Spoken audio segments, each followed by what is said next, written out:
Hi everyone, for today's video guys, magluto tayo ngayon ng pansit. So ito yung aking lulutuan at pinakuluan ko naman ngayon ang manok. Ayan guys, so tatlong hita ng manok at ito naman ang atay. So yan yung ihalo ko sa pansit. Ayan. So, ito na yung mga ingredients niya. Ang tawag dito ay kinchay. At meron kunting sili. At meron siyang sibuyas na dahon, bell pepper, at bawang. Okay, kulang pala siya ng sibuyas guys. Hindi ko pa nalagyan. So, lalagyan ko siya mamaya.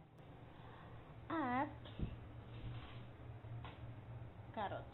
Ayan guys. So, dahil ang pansit ay konti lang, walang available sa Panda, isa lang meron dito available. So ito lang ang aking pansit. More on siya guys, so more on ingredients or halo, kulang lang siya ng pansit.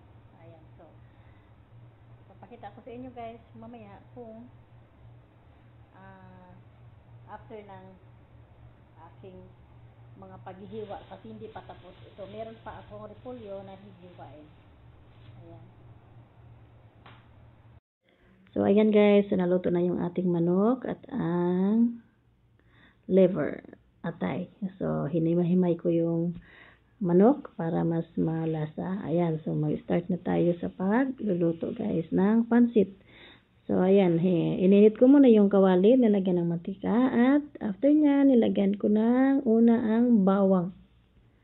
So, ayan guys, yung bawang.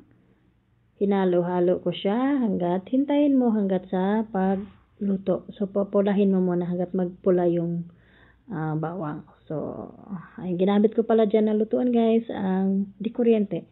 Ayan, so mabilis. So, kailangan hinaan mo lang ang apoy. Kasi pag hindi mo na hinaan yan, so mabilis masunog. Ayan, so lagay muna natin ang sibuyas. Ayan.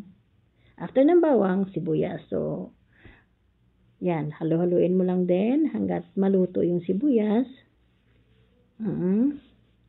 After nyan, saka mo ilagay yung ating ibang ingredients.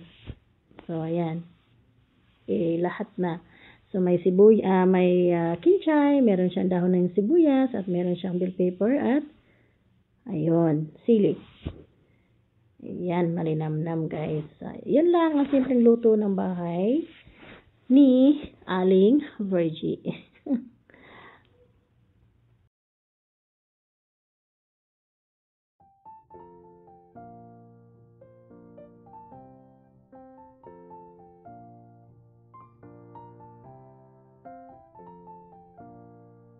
So, dumating nga pala yung asawa ko guys, nakangiti. Ayan, ang sabi niya, sarapan mo pagluto nga, mami.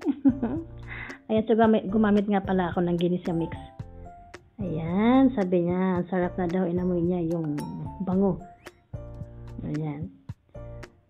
So, halo-halo mo lang hanggat sa maluto.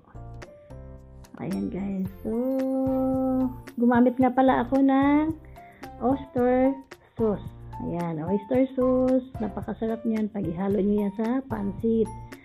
Ayan. So, syempre, hindi mawawala yung tuyo. Ayan. Naka-smile pa siya. Binabantayan ako habang nagluluto. Ganyan siya, guys. So, pag nagluluto ako, ayan, laging assistant ko yan. Ganun kami ka-tandem mag-asawa. Ayan, so yan lang guys, i-share ko sa inyo. So ngayon, ilalagay na natin ang karne or manok. After yan manok, ilagay natin ang liver. Ayan, so ang sarap ng pansit ko, maraming halo. Ang hindi ko lang nailagay ang hipon. So mas masarap, mas may hipon. Ayan, so halo-halo mo lang hanggat sa maluto. Ayan. Dagdagan ulit ng oyster sauce kapag hindi pa nakontento ng ingredients. Ayan. So, at saka tuyo, syempre. Ayan. Uy, ang dami. Naparami, guys. Ayan lang, guys. So, thank you for watching. Sa mga nagwa-watch, sana natutunan nyo or meron kayong nakuha na ingredients or something man lang na simpleng luto na sikretong luto. Sikretong lutong bahay lang. Ayan. So, yan lang, guys. At ilagay nyo na ang carrots. Yun. Saka mo timplahan ngayon ng asin at bitsin. Yun. Halo-halo mo lang. Halo-halo hanggat sa maluto. Ayan.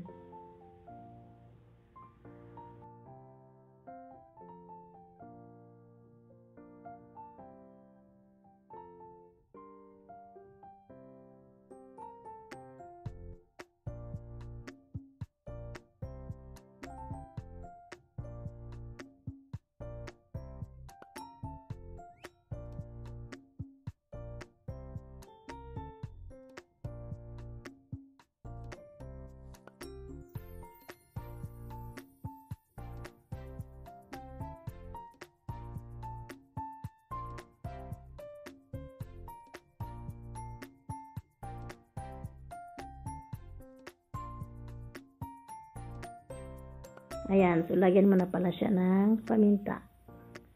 Ayan, so mahilig ako sa maanghang, guys. So more on paminta. At halo-haluin mo siya ulit para maging mas masarap. Ayan, so ganun lang kadali. Simpleng lutong bahay lang. At after niya, lagyan mo siya ng iodized salt. Ayun, medyo na parami ang salt ko dyan, guys. So medyo maalat pero masarap. At lagyan mo rin siya ng bitchin. Yun. Yan ang lutong bahay na pansit. So yun lang. Thank you for watching, guys.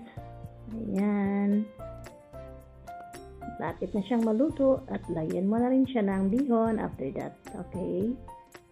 Bye-bye.